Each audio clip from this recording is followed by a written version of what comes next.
Hulle jag in die aande en soek net vleis. Dis hoekom jy moet nooit in die aand rondloop nie, Doffel. Whatever happened to Afrikaans Slaap nou dubs? as jy klaar is. Dis ongelooflik. Goeiemôre. Ai, wag, ek het 'n goeie idee. Jammer mevrou. Goed meneer, ek doen dit onmiddellik. As ek nie verslaap nie. Sit voetspore daar. Gee my daai brood, bro.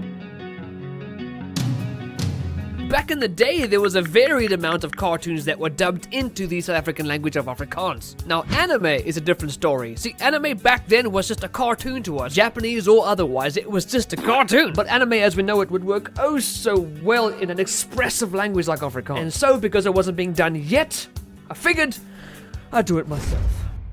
Now, there are a lot of anime to choose from, and I could have landed on any number of different anime to be my guinea pig for this endeavor. So prior to this project, I had spent the past 2 or so years posting high-quality comedic Afrikaans anime dubbed short to TikTok, and this, unbeknownst to me, would give me a clear answer as to which anime I should start on for a full episode pilot. The numbers don't lie, Jommy.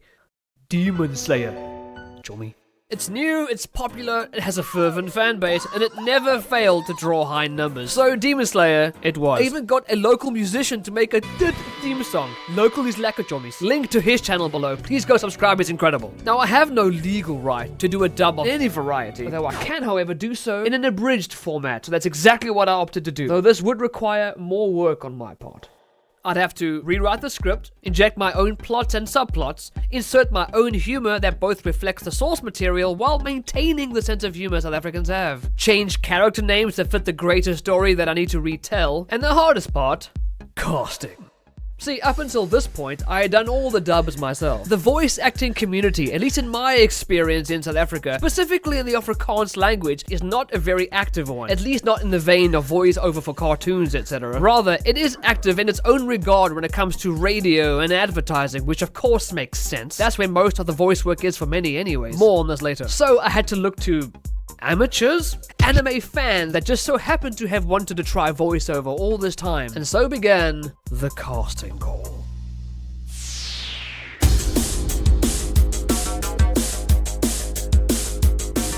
Afrikaans anime. Awesome. Now, what I did not foresee though was because of the casting call video going viral, the outreach was overwhelming. I spent most of my time sifting through Instagram DMs to see which one of them are essentially worth chatting with and which of them are wasting my time.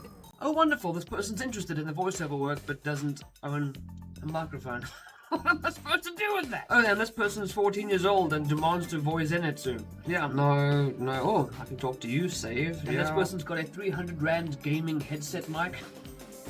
After a lengthy and rigorous vetting period, my Discord server was flooded with potential new voice acting recruits who all had to undergo another screening process, testing their acting ability, vocal range, and most importantly, mic quality. The first episode needed to be a proof of concept, so it had to be the best I could make it.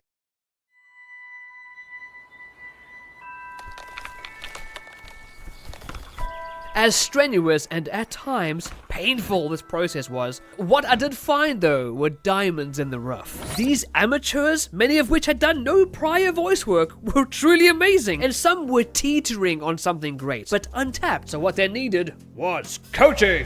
However, disaster struck. I was well on my way with this project, gaining steam as it were, and then I had a severe asthma attack where I had to be hospitalized for a week, and several weeks more of recovery. No voice acting for this guy.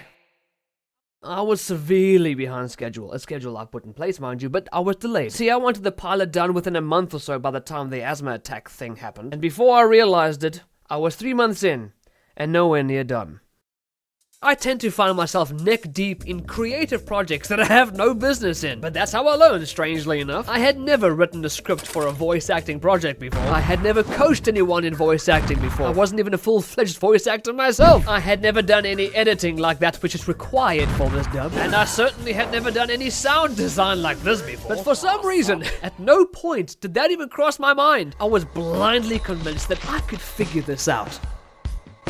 But eventually, I got better. I coached all those that needed coaching, and they all showed they truly had something more to give, and man did they bring it. Some even spent countless hours on numerous Discord calls with me just so we could find that perfect voice that we were looking for. I'm looking at you, Mia Gutty. The level of skill from these amateurs was astounding. Very often I was absolutely blown away by their ability to act, emote, express Kom, help die toppie met sy goede. at the level which is required for an animated character. And what I found, strangely enough, was that these amateurs fit the bill better than some of the professional voice actors that reached out did. I would, however, tackle the role of Tanjiro, as his boyish but not voice was the one thing everyone just couldn't seem to nail. So because I'd already voiced him several times in shorts, I figured I'd fill that slot. Vickers, Tinners, man! Remember I mentioned earlier that the voice acting community in Afrikaans was mostly prominent in radio and advertising for obvious reasons? This may be why the amateurs simply fit better.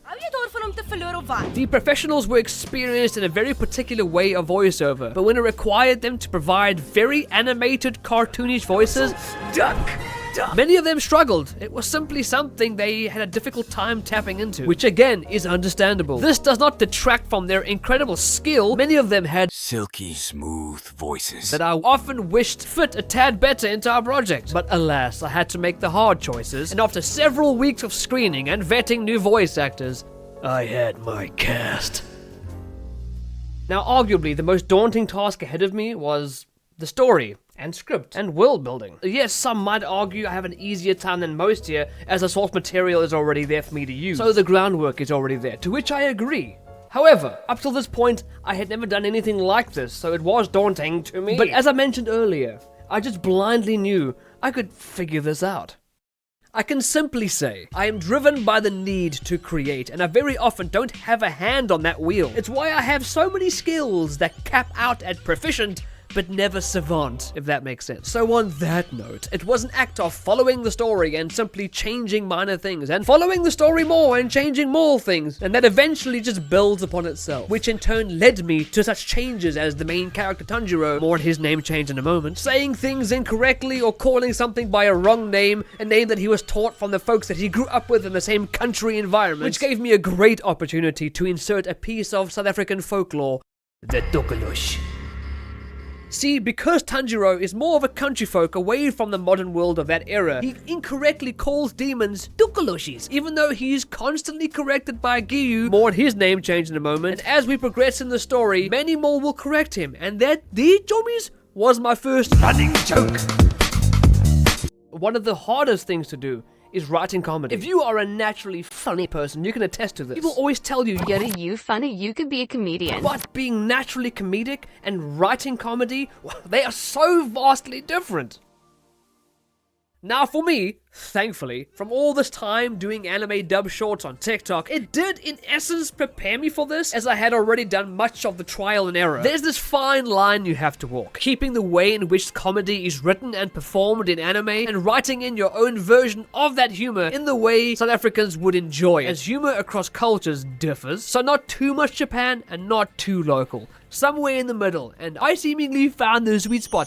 Now, one thing I needed to do was change the character names for two reasons. One, I wanted to localize the hell out of this, so use the most Afrikaans names while still being fitting. And the second reason is for copyright reasons, obviously. I needed to distance myself as much as I could from the source material, while still being obviously attached to the source by a tether. So to rattle off a few name changes, Tanjiro Kamado, Tinus van Skalkwijk. His sister, Nezuko, is Leandri. Giyu Tomioka is Harvey Ensberg. And Old Man Saburo is Stephanus. And even though there are characters I've yet to encounter in my dub, such as Sakonji Urokadaki, the old man who trains Tanjiro, who was the former water Hashira yada yada fish base, and his name is Butjan Krevach. Like him, there are others I've already preemptively named. These changes also really helped solidify the fact that this feels very local, while still adhering to its anime feel. Then came the final bit, the scariest bit, and the most tedious, putting it all together.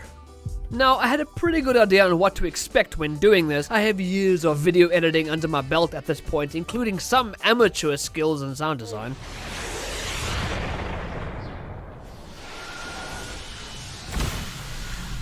It wasn't so much all I needed to do that was daunting, not that it wasn't. It was the tedium of it, the time it took to put it all together.